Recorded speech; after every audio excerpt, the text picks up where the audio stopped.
Good evening, everyone. Thanks for joining us on our last webinar of this series with Joe Fore. Today we're going to be talking about blending online and face-to-face instruction. And with us tonight, we have the most wonderful presenter and speaker with us, Joe Fore.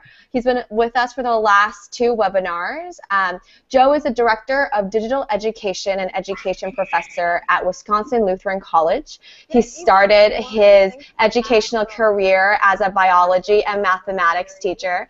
And currently he owns Fore Communications, New Line Education, and Digital Publishing House, LLC. And he loves to promote digital citizenship, literacy, immersion, and creativity. Joe, in his spare time, is also a TEDx presenter, a techno nerd, a horrible skateboarder, but loves to spend his time consulting, speaking, and helping schools, teachers, and communities identify best ways to incorporate technology. So today he's going to be talking about blended classrooms, and blended classrooms have been around for decades now. But using such great cloud-based and collaborative tools like Blendspace, it is super easy for teachers to be able to have blended lessons, to have flipped lessons. And so tonight, Joe is going to give you some fantastic, great ideas about how you can innovate your classroom activities. And so please go ahead and use that Twitter hashtag #Blendspace if you have any questions. I'm going to be just tweeting out the link to Joe's presentation so you can follow along. So and here we have Joe, who is sitting at a wonderful Starbucks right now in Milwaukee. All right, so yeah, don't mind the jazz music in the background. We are going to plow through this anyways. And I'm about to start sharing my screen so you don't have to look at this anymore, at least for not for very long. And we're going to go through some of the things that I want you to understand about both blending educational pieces as well as the ways that Blendspace itself can hopefully help you accomplish some of these things. You should be looking at the actual presentation that I've got ready for tonight, and I'm going to just launch this, hoping that we at least have some sort of decent screen share going on with the Wi-Fi, Starbucks Wi-Fi. Blending content, whether it's face-to-face, online, or is that hybrid style that so many of us think about. And before we move too far, really blending stuff is kind of taken on a new form. Really, a lot of people call it flipping. And a blended classroom is more along the lines of a half online, half not online classroom. But that's what we're talking about tonight. We're talking about flipping content in your face-to-face classroom, flipping content or making it available, even if you're in an online class, outside of the context of maybe the learning management system, or even in a hybrid class, making sure that the content that you're flipping is the most readily flipped and the most advantageous for flipping. And you can see right here that flipping classroom content is a pedagogical model where you take basically the traditional classroom and you slide it over, you flip it so that you're taking content that used to be lectured on or that used to present in class, and you're flipping it outside of the class, so students can access it from home. And with things like YouTube and Blendspace and many of the other collaborative, web-based, cloud-based applications out there, there are so many different ways to now take and make content readily available just about anywhere. And if you could see the other half of this image, which is my fault, you'd see really you're looking to change the sage on the stage to more that mentor in the center or that guide on the side, whatever you want to call it, and make it available. But really, these are the major reasons why you might want to blend content or flip content if you're an administrator, principal, maybe a teacher. Gain flexibility in schedules so that you can all of a sudden actually start to offer more and more classes to students. If you can make content available outside of the physical confines of a room or some cinder blocks, you all of a sudden have the ability to gain more time, not just outside of the class, but inside of the class you can do more meaningful things. Accountability and access, you're going to see, or you can expect better access from students when it comes to cloud-based systems. You can expect more accountability from them, as you'll see here in just one second when we get to the metrics. But also there's space restraints that you can get away from. You might even be able to save dollars when we're talking about going with flipping content or blending content in the classroom.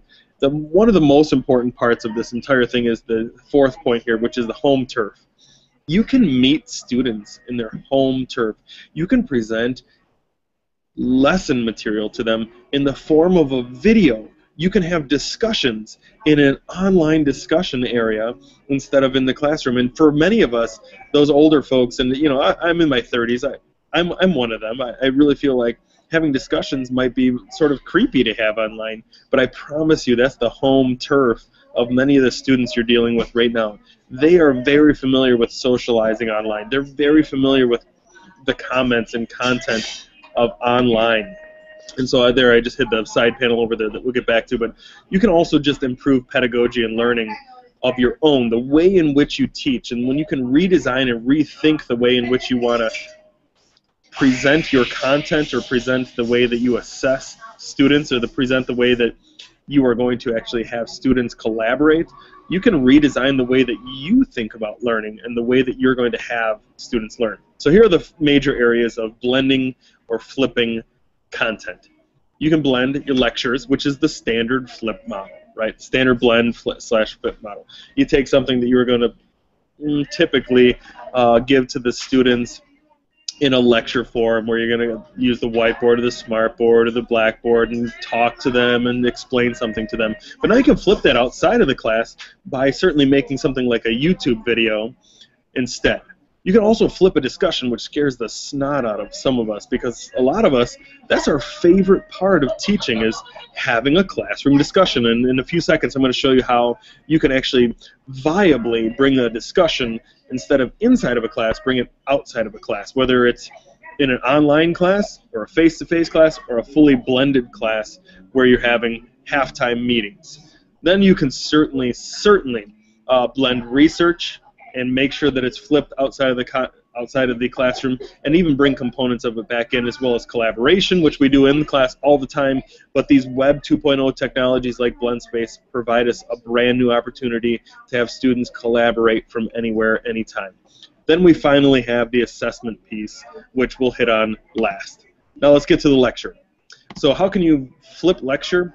Flipping lecture is about as easy as it gets when it comes to Blendspace. And let me take a 53-second timeout here and explain to you that really, truly, Blendspace did not ask me to put any of this together. The reason why I'm doing this has nothing to do with Blendspace being the motivating factor for me to say, hey, let's flip our content. Flipping content is here, and providing online lectures is here. But the fact that I chose Blendspace to do this is the reason why I chose Blendspace to do this, is Blendspace makes all of this, the blending content, the flipping content, easier than any other software out there. And I promise you, this is seriously my choice because it's the perfect tool to do it. And when we get back out of this presentation, you're going to see just how easy it is to take a video like the one I'm about to show you here and flip it into a presentation, make it available to students, assess them at the end, and do all of the different things that you would love to do from a blended style classroom. But here you can see that the Instructional Design Center, and I'm just going to jump ahead here for a few seconds, but here is a video, and I don't think it's quite showing correctly because of the web connection that I have, but this is an 11-minute video that explains to you how to use the general settings of Gmail. There we go. It's finally catching up.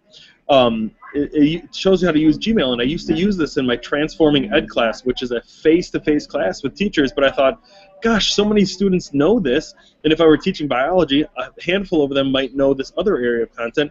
Why not give it to them in a condensed 5-minute version, and the students who are confused or don't know it certainly can watch it anytime, anywhere, and you're going to see that it is the easiest thing in the world to continue to add or to allow students to watch or access your lecture content from something like a video. And in the previous webinar that I did with Blendspace, I showed you guys a little bit about how to actually go and record yourself using YouTube. But there's many other ways that you can simply make a 5-minute video, whether it's Jing or Camtasia or some other form where you can create a video and within seconds have it accessible from within a presentation style like Blendspace. Another one is discussion. There's many, many, many reasons to flip discussion outside of the classroom, which, like I said earlier, might scare us to death, but honestly, discussion might be one of the best things to flip outside of the classroom, to blend into the outer realms of the internet. So if we have discussion in the classroom, we might hear from the 4 students who are really interested in saying something. And 2 of them, as we know full well, as I'm a former high school teacher, are just intending to get you either off track or are trying to make some strange or crazy comment like a second grader or like a kindergartner who has nothing to do with the topic that we're trying to discuss. If you have an online discussion, you instantly have the opportunity to hear the voice of every single student, and you have the ability to, basically say, I want every student to focus on and give me reflective discussion around this content. Let me give you an example. I could certainly give you the Mona Lisa here and say, I want you to reflect on the symmetry, on the poise, and on the painting aesthetics based on this. And I might hear from 1 or 2 students in a regular classroom, but with Blendspace, if I just bump over here, I all of a sudden have the ability to add comments. I don't know if you can see this over on the right-hand side here, but every single student could say, the symmetry runs right down the middle, and I'm just going to type in garbage in here because I'm a terrible slow typer. I hit comment, and all of a sudden, I have a voice. I've been able to reflect on and respond to my teacher's discussion forum. And if you actually have some one of the other forms of Blendspace accounts, you can even leave voice comments. But every single student can come in here and leave a comment on this. They can discuss this topic, and the teacher can then reflect and see what the students are saying, bring that discussion back to the classroom, and instead of having a 15-minute discussion around a topic, you can have a 4-minute distilled, poignant discussion around the Mona Lisa, and students will have all been able to expel or expend their voice.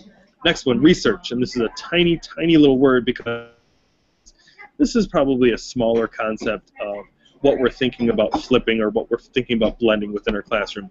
And if you were part of one of the other presentations, the very first one that I did CRP Schools, which is collaborative research presentations. Just go back and watch that first presentation. You're going to see exactly what I'm talking about, where you can have students do embedded research within this content, within something like a Blendspace presentation. You can pull in students and make them do research from outside and give them a framework around which to do so. And this is going to be tiny over here, but I have to keep moving just for time's sake. So now I get into the collaboration piece. And there's nothing easier than collaboration when it comes to cloud computing. And Blendspace is a perfect example of cloud computing, where you can have students huddle around or begin to work together on a presentation, work together on a research topic, work together on discussing something, or doing something like creating their own lecture material, their own presentation material. And this is really what you want to focus on. This icon right here. You're going to find this all over the web, all over software, all over applications, including Blendspace. When you see this I can do more with this button, this arrow that bumps out, that's where you need to be thinking educationally. How can I share this with students? How can I take what I'm doing and blend it outside of my classroom so that students are working on my content, working with each other outside of the classroom space?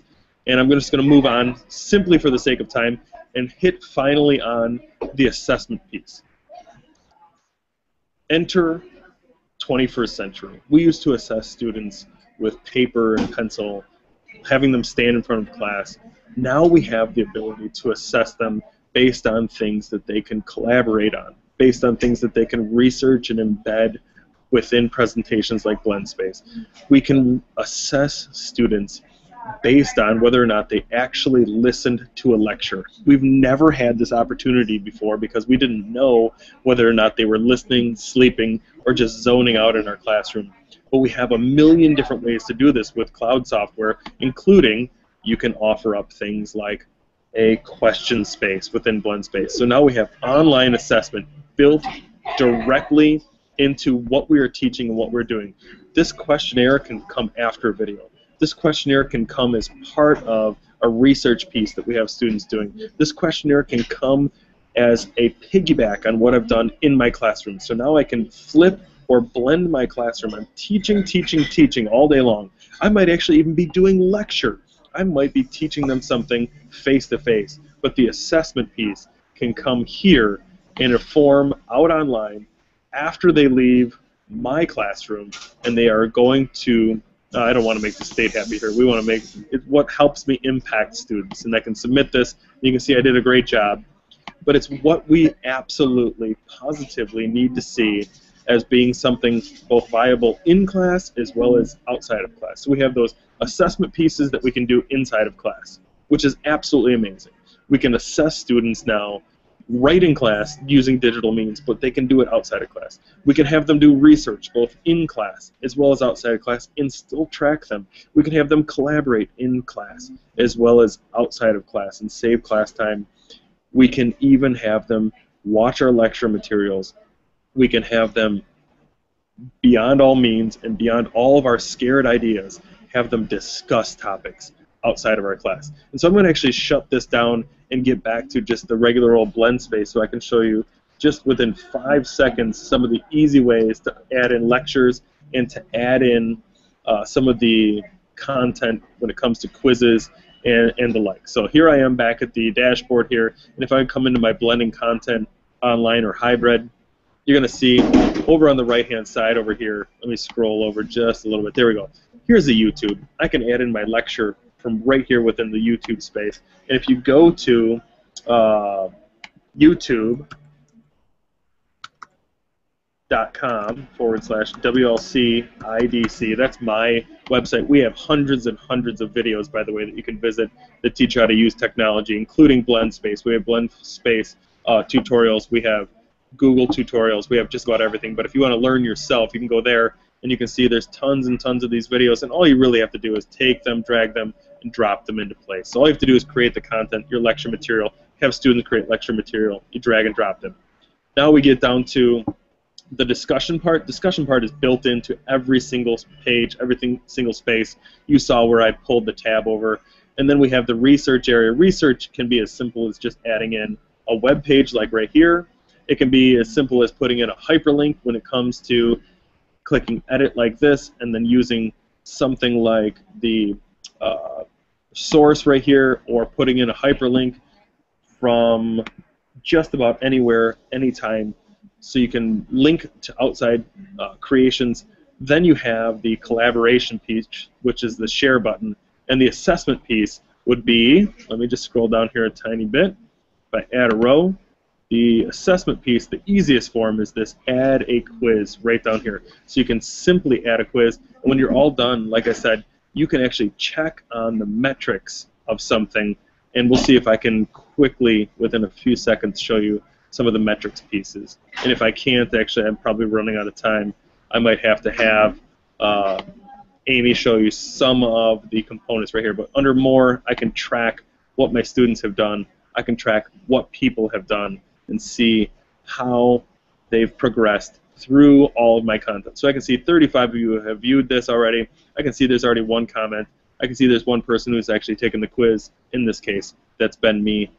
But you can see how blending content, flipping it outside, blending information in and outside of my classroom is ridiculously easy, but it's also pertinent, and it hits that student on their home turf, as well as gives me extra tools to pull off educational paradigms that I could have never thought of before.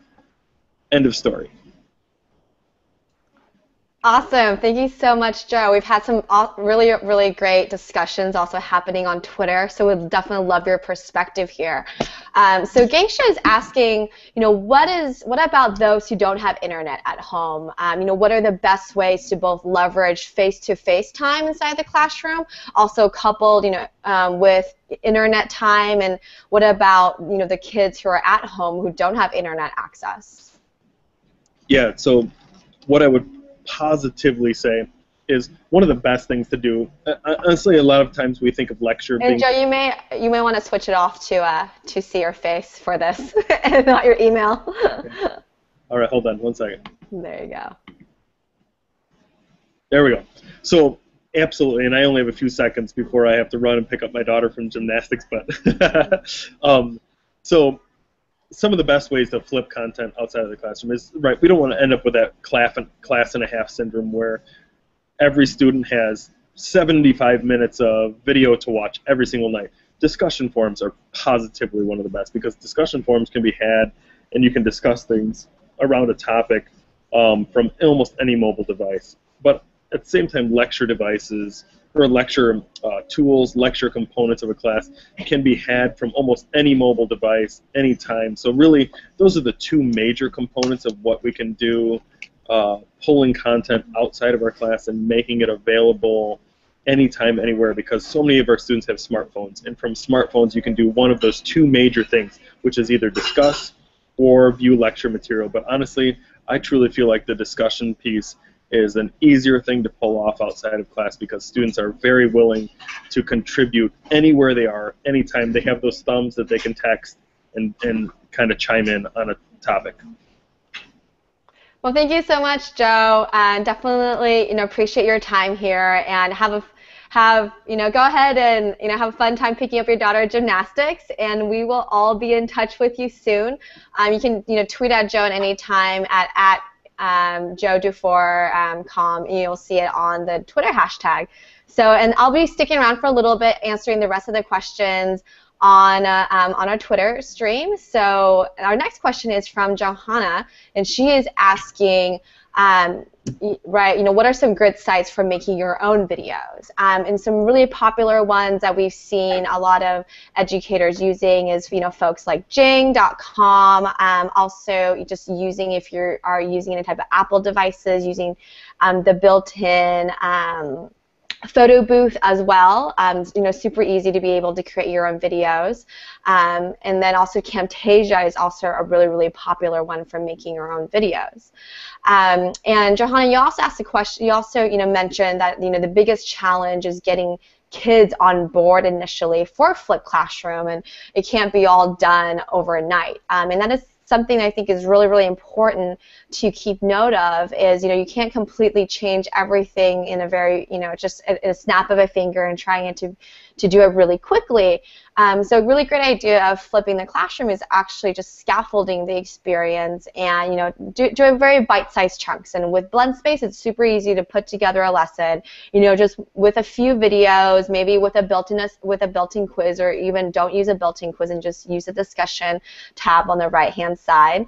And you're able just to share that link out with your students and see kind of what their preliminary feedback is regarding your lesson. Do they like it? Do they not like it? And I think the most important thing that Joe also really, really emphasized is, continue to have your students very much at the center of the experience. So, get their feedback, and even, think about using the Blendspace built-in assessments to actually get their feedback about how the lesson went, to see if flipped classrooms and flipped lessons are actually something that fits for your students and also for your classroom, because the reality is there's definitely not a panacea for everything, and you really have to figure out what really works well for your students and also what really works well for your classroom. So tonight that concludes our last webinar in this series around flipped learning and blended classrooms. And so if anyone has any last-minute questions, feel free to ask them using the #Blendspace hashtag on Twitter, and I'll make sure to respond back to all of them. We hope that you really enjoyed our 3-part series, our webinar series on Blendspace. All of these videos will be hosted online if you just go back to blendspace.com/training. I'll also be sending out an email just asking you guys about feedback about these webinars, whether you like them, whether you don't like them, and also some ideas for future ones. So, as educators ourselves, we should always be in, the mode of learning and constantly improving ourselves. So hopefully, you have learned a little bit about blended learning here, about, collaborative research presentations a few weeks ago, and continue learning on blendspace.com, and definitely let us know if there's anything that we can help to make your experience even better. Have a great night, everyone, and I will be chatting with all of you guys on Twitter. Have a good night.